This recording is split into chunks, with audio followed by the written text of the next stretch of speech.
Throw up your W's, everybody. Throw them up. Throw them up.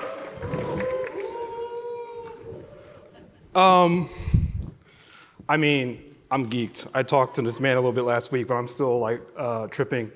We all know why we're here. We all know who he is, what he's done.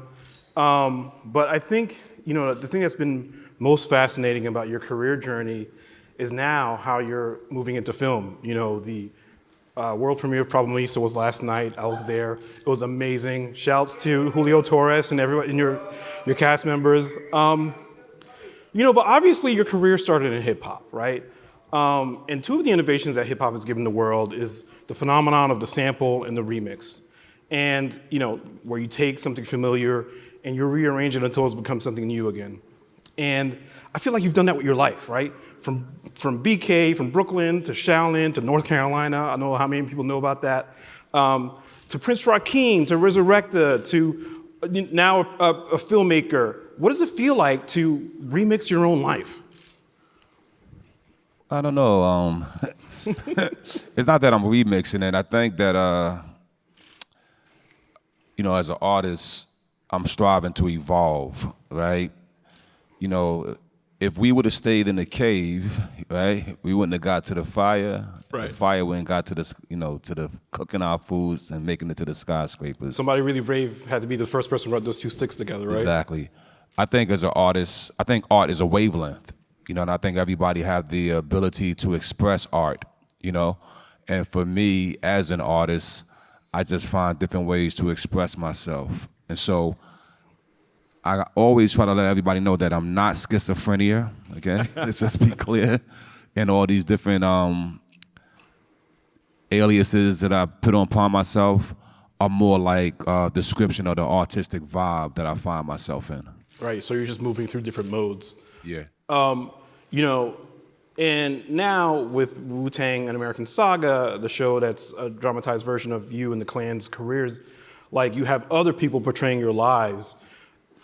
So the one thing for me, like it's a trip to see like Shameik and Dave East and Ashton playing you guys.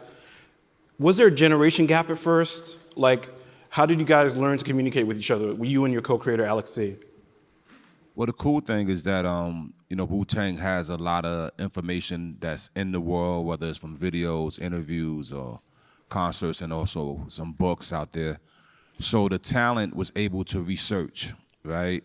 The beauty of technology, having YouTube being an archival place to show old videos and old interviews. And me and Alex C, what we wanted to do making this show was find a way to tell a biopic that not only captured the story of the individuals, but also captured the vibe of the times, that also respected the art that existed. So sometimes, you watch a biopic and it's just, linearly just a reenactment.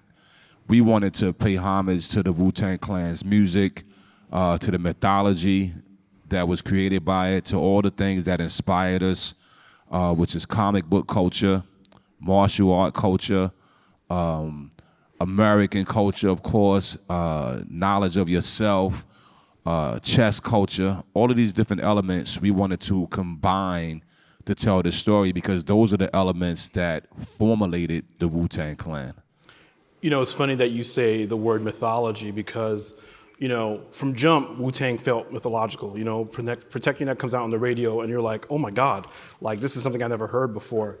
And the thing that's really interesting to me about season 3 is you guys have created these mini movies that are like these allegories for the creation of various members' solo albums. There was one for Ray that was based on 90s gangster flicks. I love the one on Old Dirty, focusing on the Dirt McGirt persona. It was like Rudy Ray Moore, Richard Pryor, obviously.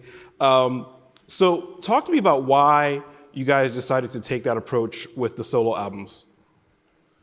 When we made those solo albums, we were actually trying to make movies then, right? We were trying to make audio movies. We didn't have no imagination that we would eventually go to make physical representations of it. But as a producer, I always wanted to put my audience and my listener in the world to explain the vibe of the music and the context of where we were bringing our creativity from.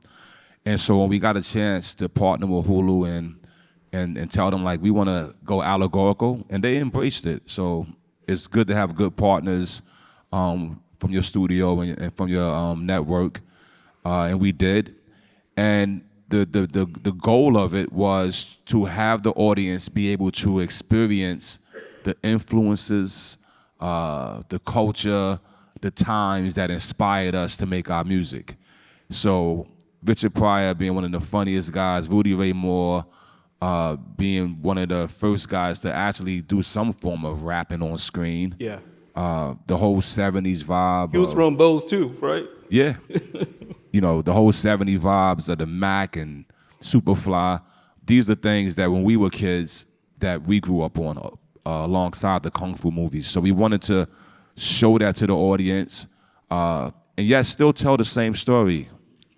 And the last thing that it did for us, and as creatives, I think it's always good if you tell a story that people know and you tell it in a way that they don't know. Yeah. I think, you know, even the movie we watched last night, it was a story about immigration, but it was told in a way that you have never seen. I think that's the purpose of art. I think when you listen to Mozart, or you read Shakespeare, or you watch films, you're getting a version of art that should not only inform you but also inspire you. You know, it's funny because you said like the allegorical stuff.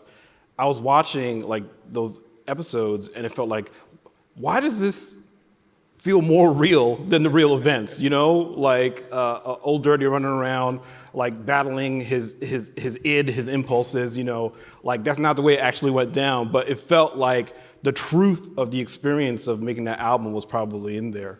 Well, actually, a lot of those things that we fictionalize or we play with was his personality. And, you know, he has a family, he has children, you know, he has a widow. And so this was also a good way to pay homage to his zany, crazy, impulsive nature, but yet put it in a way that the family never felt disrespected. Yeah. You know, and I don't mind sharing this, rest in peace to ODB. But yeah, ODB will hang up all night with the coke, the chicks right there, and it's like, yo, let's go. You know what I mean? And let's get the party started. I mean, we got classics out of it, but yeah. You know, and going back to the Kung Fu focus, the episode that you wrote and directed focuses on RZA and the making of Liquid Swords. And you go all the way back to Shaw Brothers in presenting it as like a Kung Fu epic. Let's actually roll to the clip that we have for you guys to see. What happened to the abbot? You couldn't help? The abbot tried to help. He eventually gave up on the people and retreated to the mountain to live as a recluse. He didn't give up on us. He went to go develop a new sound to compete with the ministers. They only broadcast and regurgitated music, sample familiar hooky tracks. They trying to put an end to lyrical consciousness and street lo-fi aesthetics. But while the abbot is busy meditating, people out here hurting. 4th and Broadway, underground sound. 4th and Broadway. Yo, this is it. It's the place where the signals broke. Whoa, that's Manifesto, the underground king. Looks like he's completely lost it. Yo, I got an idea.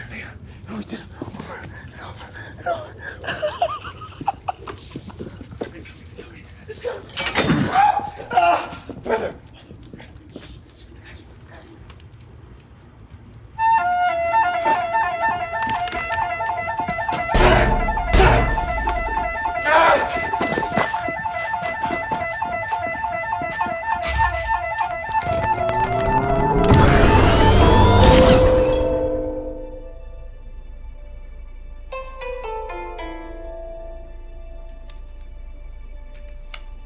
We got one of the chambers connected.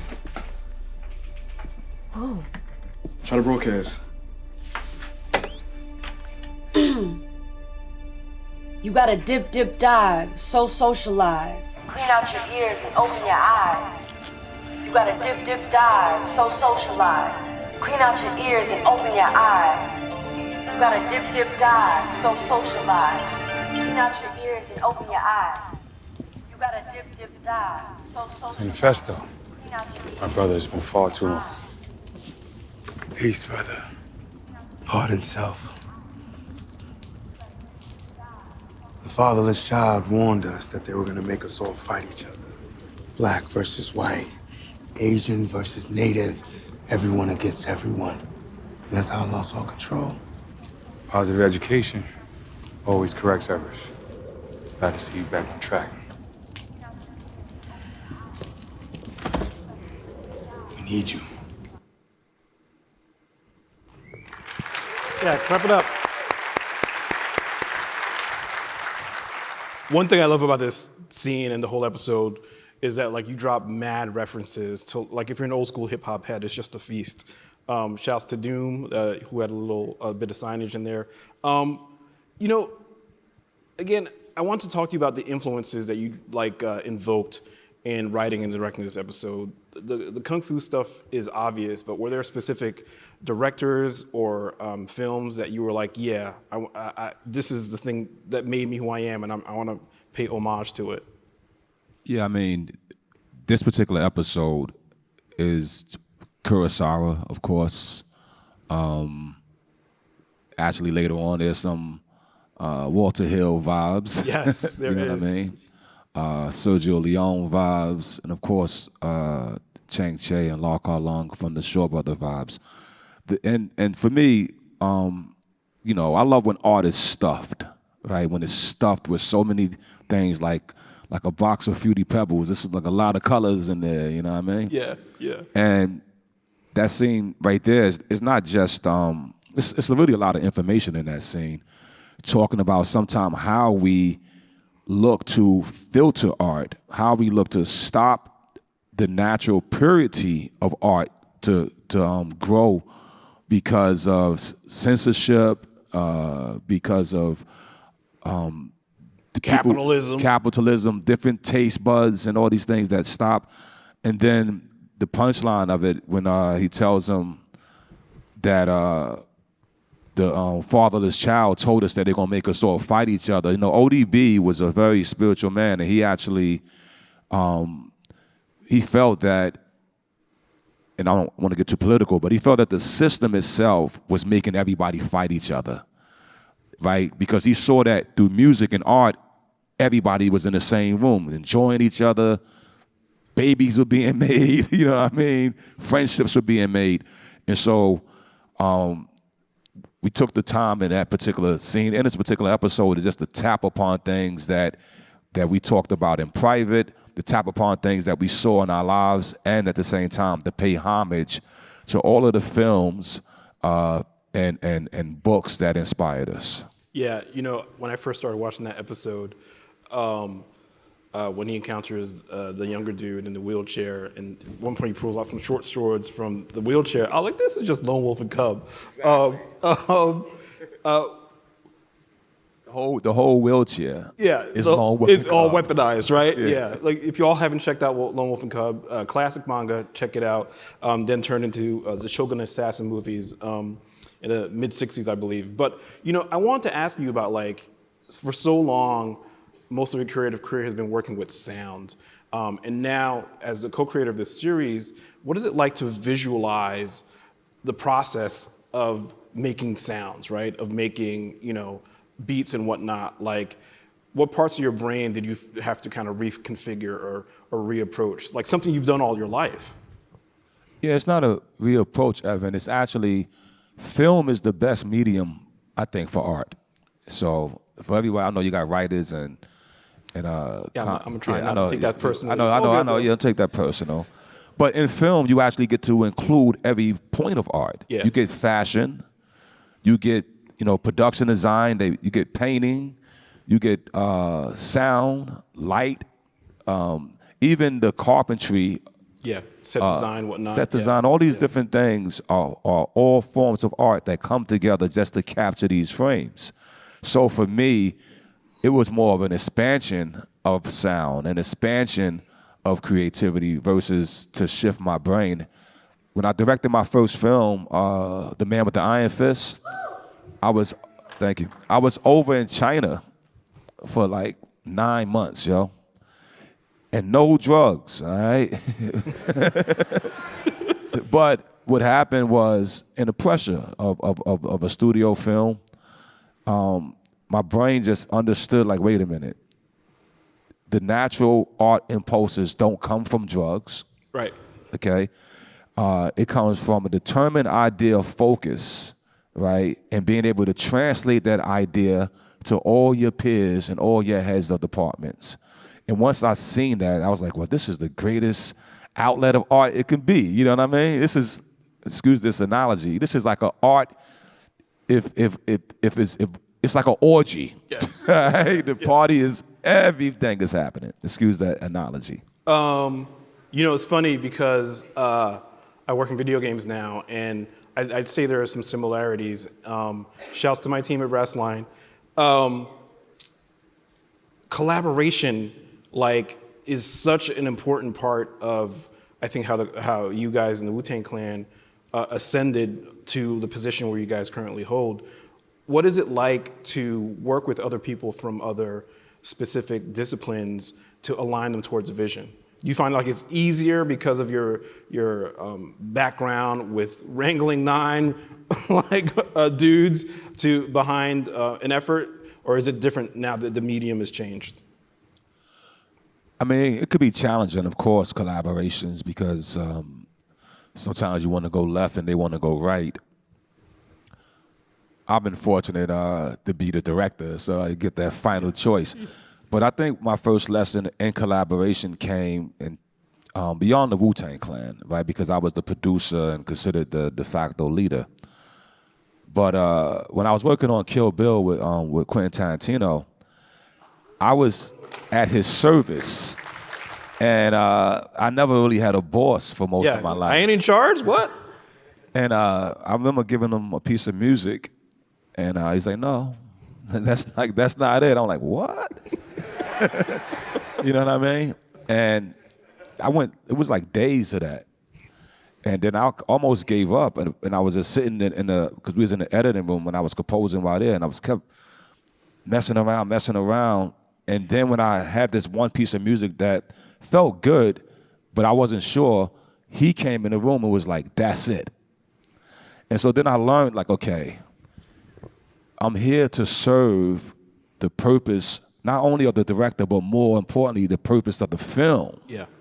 And even though I knew certain things he liked and we liked certain things, it was like, no, the collaboration effort, it actually supersedes everything, and it's all for the purpose of the end product, and not even for just the satisfaction of your editor, of the actor, or the director. It has to serve the film. Yeah. And that revelation stuck in my head, but it didn't fully materialize or mature until I had the same situation myself as a director.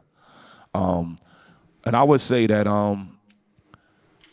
collaboration is one of the best forms of art creation.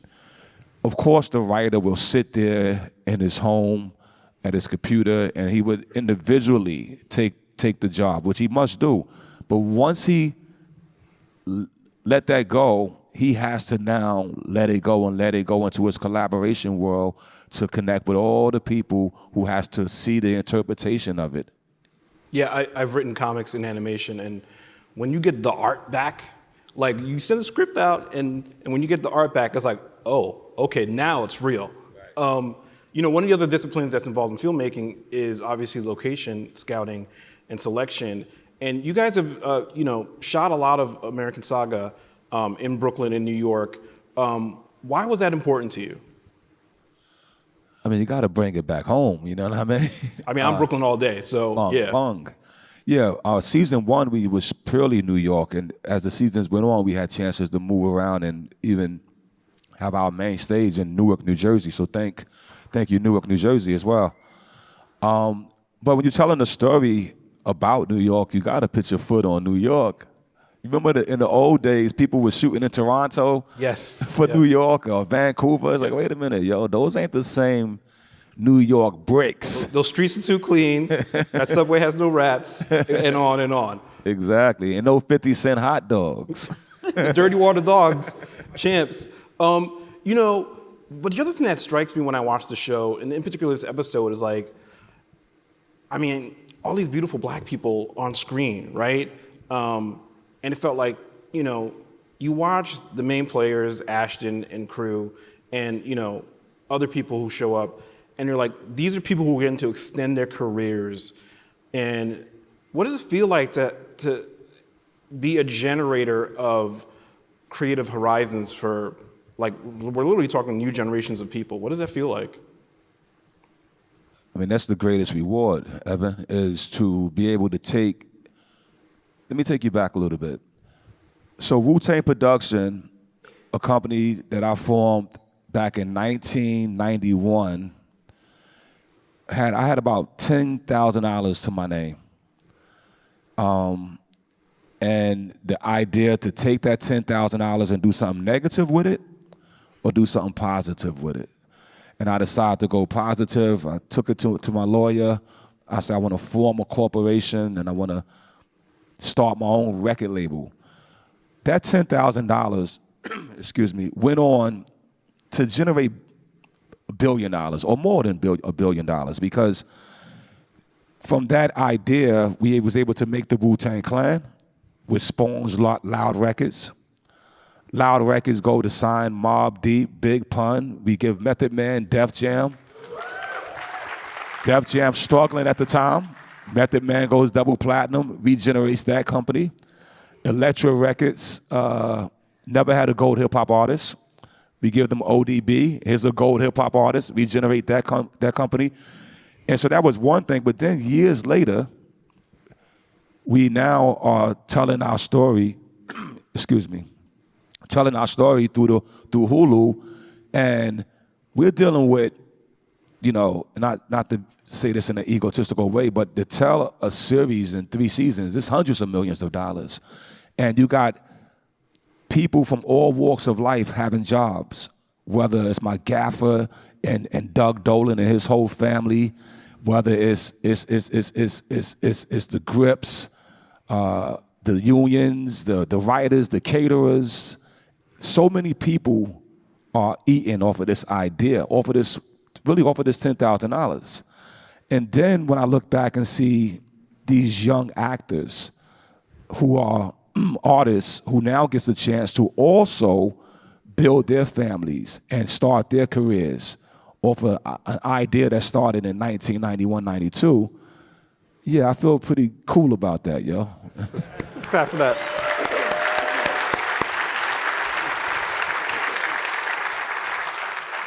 '91, '92. Raise your hands if you weren't born then in the audience. You know, I've researched a little bit of your interviews and whatnot, and one quote that you had that struck me was about Wu-Tang inventing the sound of the future. Obviously, take it back to '91 to 2023 now. Does the future sound like what you thought it would? You know what? Yeah. It does. Yeah, in this way. Hold on. I'll tell you what about the future sound like. It sounds like it in the sense of all of the elevation of the people. So you really see that happening? Listen, man, we are elevated as a people. When I said Bobby Digital, hey, we got to go digital. Listen, you can't do nothing without digital, bro. You're right about that, yeah. Also, when you think about, and especially in the art world, even though right now on the political stage, you know, we going blue, red, and everybody going bong, bong. Nah, look in this room. Yeah. It's here, yo. So I always said a better tomorrow. All right? Shouts to John Woo. Yeah, exactly. And I think we are in a better tomorrow. And if you don't know you're in a better tomorrow, snap out of it. Wow. All right. Inspiration from the Abbot. You know, speaking of inspiration and like generational legacies and stuff, The Dirk McGirt episode was directed by Mario Van Peebles, son of Melvin Van Peebles, groundbreaking blaxploitation director, Sweet Sweetback's Badass Song. Were you like, yo, we gotta get a Van Peebles on this? What was it like to work with him? And since you're on your own filmmaking journey, what did you learn from him? Well, Mario is let me try to get this frog out my throat. Do it. Take a drink of water. I was up last night partying with the cast of Problemista.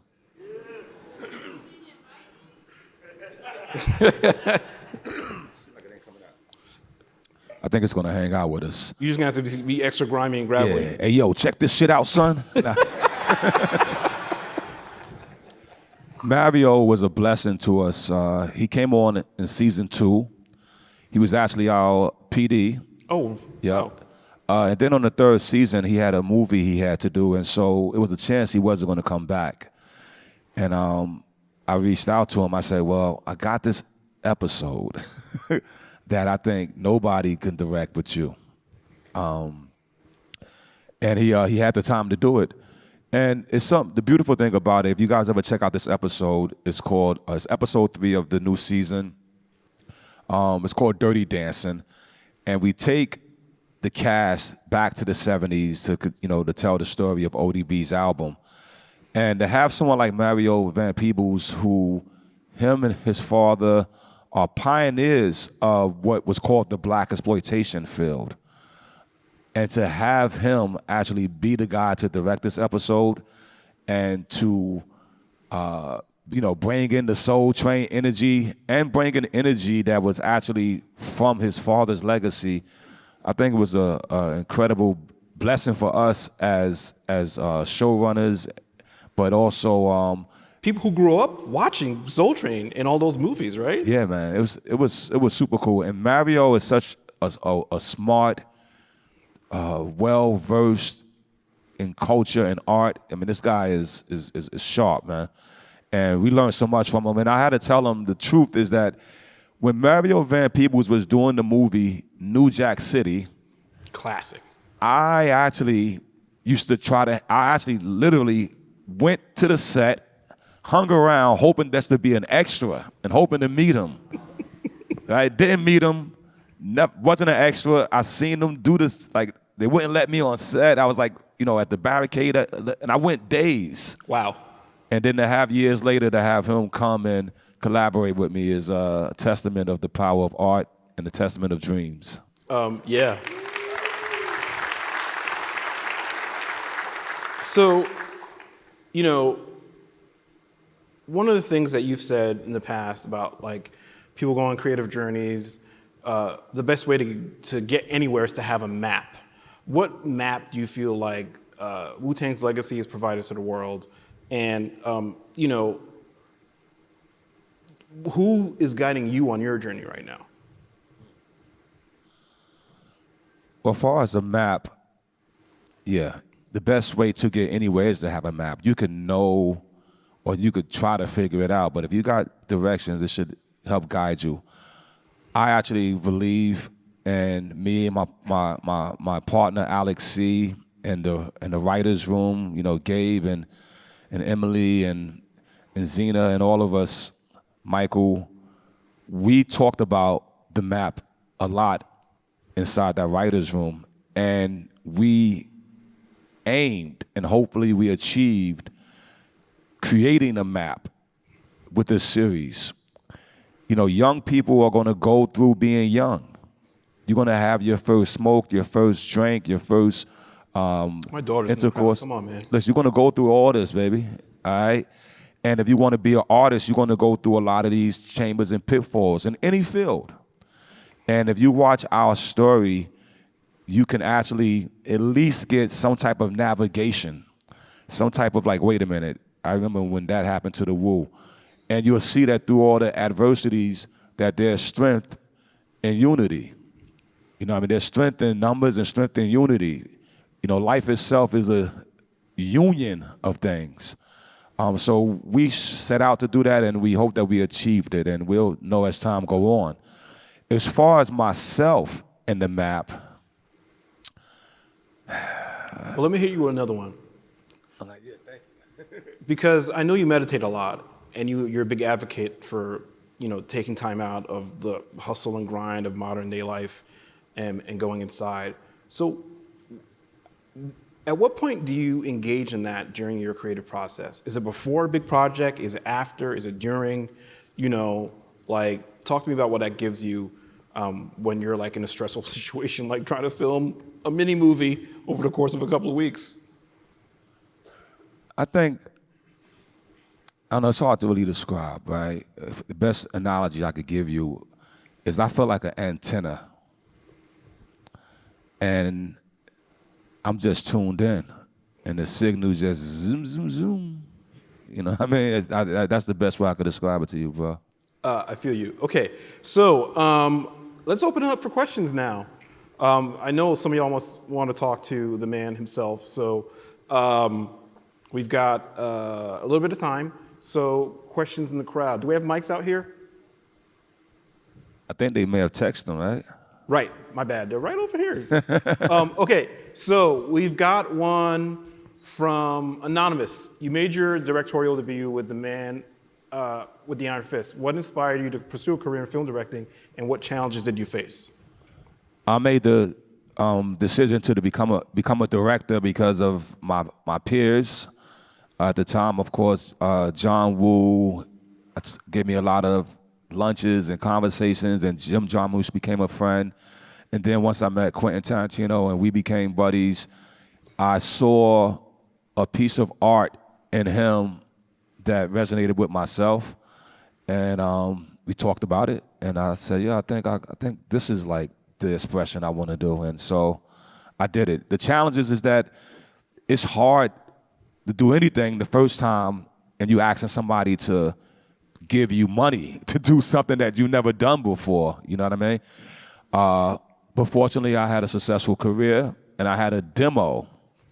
I did a demo of a kung fu film, and I showed it to them. They was, oh, he did it on his own. He know how to do it, and that allowed them to open the door for me. Just like music, right? Like you gotta have that shop that demo around before somebody takes a chance on you. Next question from Edda. Have you come across any books, music, or TV films lately that have sparked inspiration for your upcoming projects?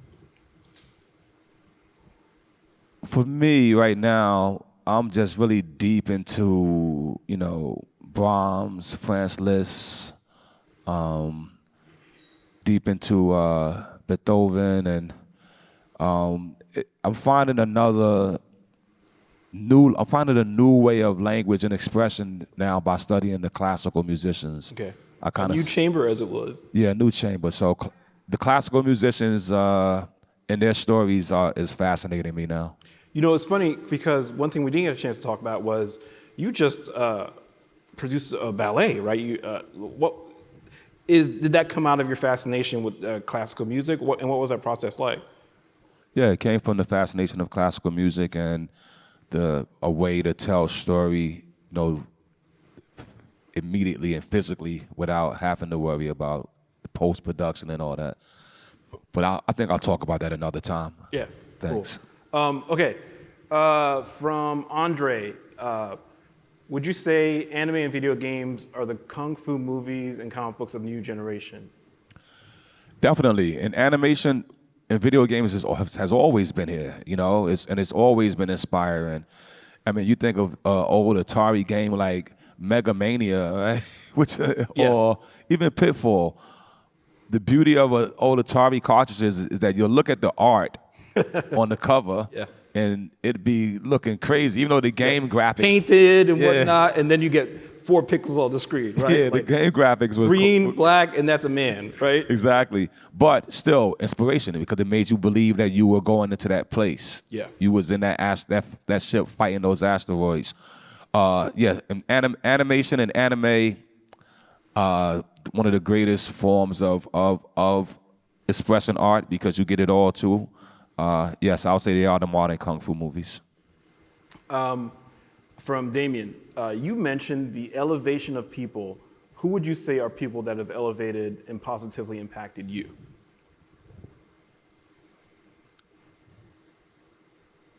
I mean, I mean, you were dropping names left and right before. Yeah, and no, I was saying in life, you know, I definitely have some good peers, you know what I mean, as those directors I named. But also, I'm never shy to turn to our great spiritual sages from all walks and denominations. So it's something beautiful that Jesus is going to say, something beautiful that Abraham's going to say, something beautiful that Krishna is going to say, something beautiful the Prophet Muhammad is going to say. To me, men of the past and their writings have challenged life a lot. And so I find myself really constantly reading how they dealt with it, you know? How does, and even if some, you know, even if you atheists or polytheists or whatever you are, right? You still can't deny a story to how does a man like Abraham deal with the faith of, I've been told to kill my son, and I'm gonna do it. Yeah. Yeah. Right? And have that much faith in something, or someone like Job who gives his, you know, who loses everything, Yeah. including his wife, but still never turn away from his conviction. And then, you know, those type of stories to me are always amazing. And even Hercules, Hercules got to go down and go through the 7 trials. Yeah, all those labors. He had to clean up stables full of cow poop. If I were one of his labors, I'm like, okay, I would have been like, no, I'm good. I actually cleaned out cows and pigs when I was young too. So. Hercules. Anyway. How do you maintain that determined focus and creativity and keep that drive and confidence as you continue to make more art? This one's from Faisal. Do you, be yourself, stay pure to yourself. I know that that's what I do. I know that I'm an artist. I'm not shy of it. I'm not scared of it. I accept it. And when the signal hits this antenna, I do my best to transmit it back to the world. That's dope. Yeah, clap for that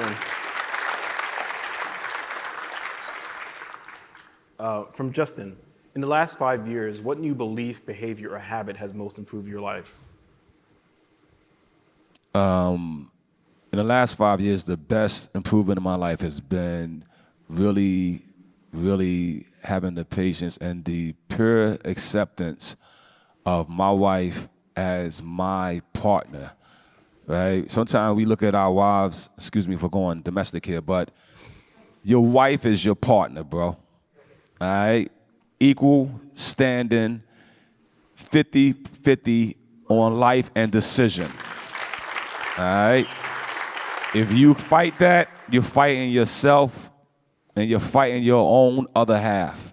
And my wife has been such a blessing to me and a joy to me, and me not, you know, I would say in our community, we had an old slogan, oh, you got a woman, you know, keep her in check and don't give her no money and, man, get out of here. That's old 70 pimp shit, all right? Right. What we do, your woman, your wife is your partner. It takes knowledge and wisdom to bring forth understanding. It takes man and woman to bring forth that child. And that child could be your art. That child can be dealing with your home economics. It could be the decision on the car you drive. It takes those two energies to fully give you a full scope of what you're dealing with it. And that's been my greatest thing in the last 5, maybe 7 years now. That's amazing. Props for that. Have you ever, from Anonymous, have you ever gone into the lab with the goal of making a certain beat, but then in the process you totally divert to producing something else completely different? Definitely. Yeah. One time I was in the lab making a track, and I did something by mistake, and the shit sounded crazy, yo. Yeah. I was like, yo. And that song became Guillotine. Wow. The only Built for Cuban Links album is actually, that song was a mistake, you know? That explains why that loop is so crazy, right? Yeah. Like, you think you could recreate that today? I don't know. Okay, we'll see. Speaking of music, Daniel asks, any plans to release some of the redone music from the show? Yeah, we actually were talking about that. On the show, we was fortunate to have a lot of young musicians help us out as well. There's a band called Shots and a band called the New Hippies, who we actually give them a credit. Yeah, they're in the Dirt McGirt episode. Yeah, it's a live so band. New Hippies are out of L.A. and Shots are out of New Jersey, the old Bruce Springsteen hood. They recorded a lot of songs for this season, and hopefully they get a chance to put them out there and share them with the world. Nice. Can you talk, from Rachel, can you talk a little bit more about the idea of creating a map for the audience to discover the stories you're trying to tell? I mean, even when we're dealing with, how many writers are in the room? Okay, got a few of us in here. There's a structure, right? Even how many musicians in the room? Yeah, the keys are laid out in a structure. The strings are put there in a structure. The fretboard has a map. Right. So learn the structure, right? And then once you learn the structure, create your own structure. And I would say this. Now, one thing a map doesn't do, it doesn't tell you that it's going to be quicksand sometime, right? Indiana Jones, he didn't know everything was about to pop off. Right. But he was so in tune with himself and his experience of things that even though that big boulder was about to roll, he made it down in time. Yeah. So also the experience, right?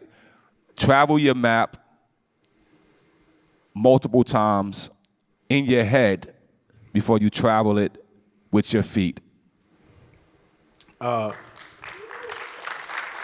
This is a good one. Is there a producer on the come up that reminds you of your journey? I can't say his name right now. It's like asking to pick a favorite child, right? You're like, they're all my children. I love them all equally. Yeah. Okay, what's your most memorable moment so far in your career?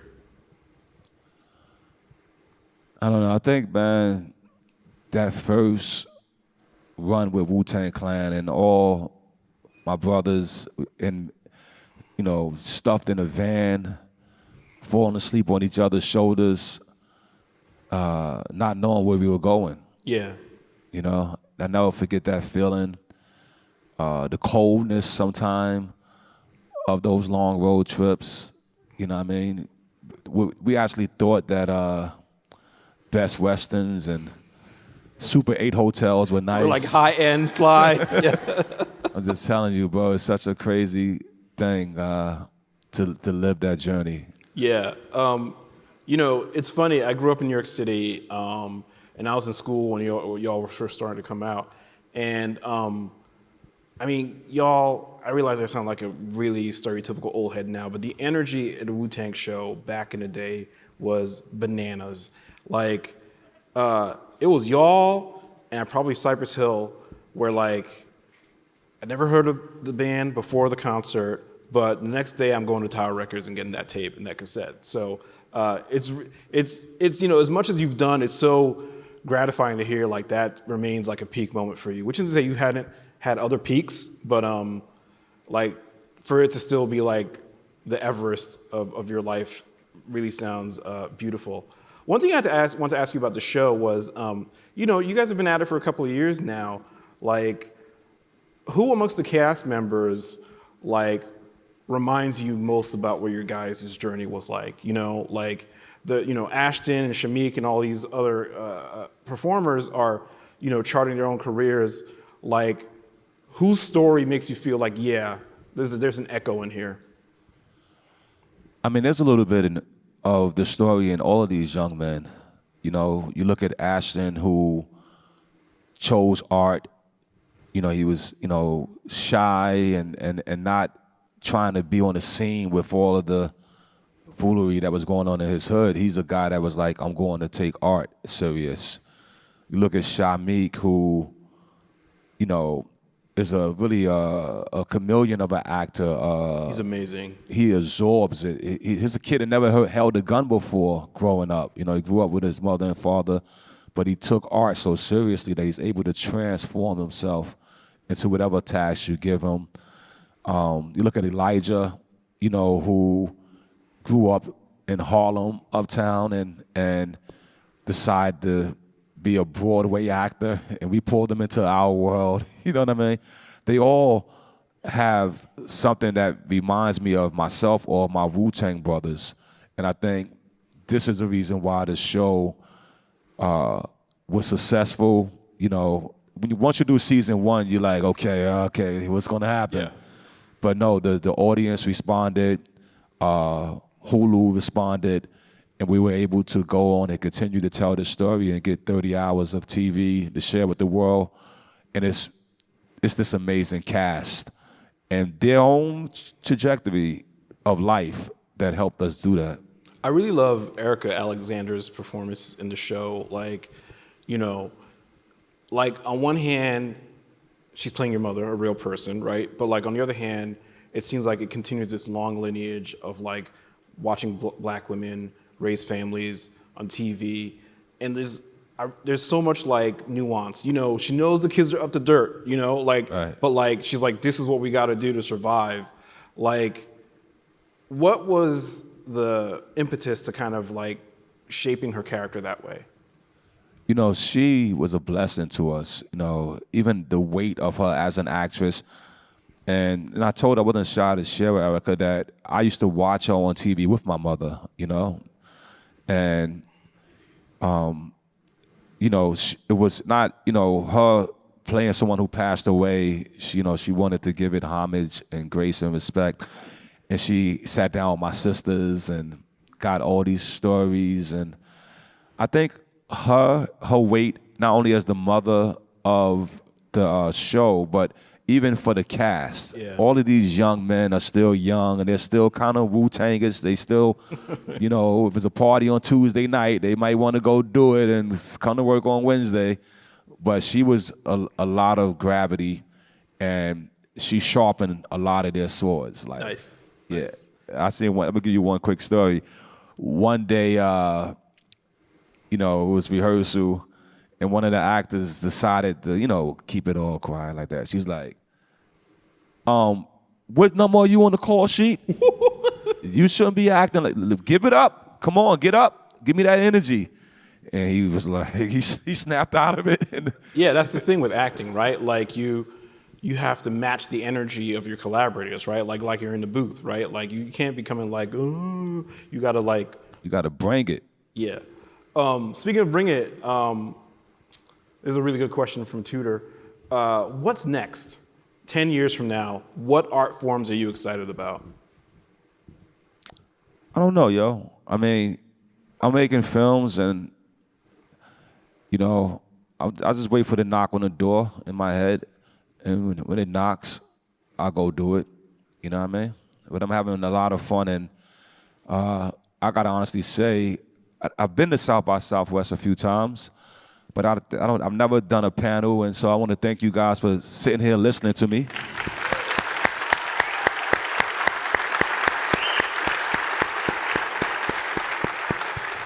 I want to thank the South by Southwest and HULU for setting this up and inviting me. I actually, I'm flattered, you know what I mean? And I'm thankful, and I know what I've done, but I'm very grateful to be able to live a life as an artist. Yeah, I mean, we're grateful for you, you know? Like, speaking personally as somebody who listened to your music as a younger man, like, just knowing that those horizons are open for you, you know, like, and you don't have to compromise. And, you know, your aesthetic has generally been one that's like direct, unrefined. And I think we're all really grateful for that. So again, everybody, let's give it up for RZA.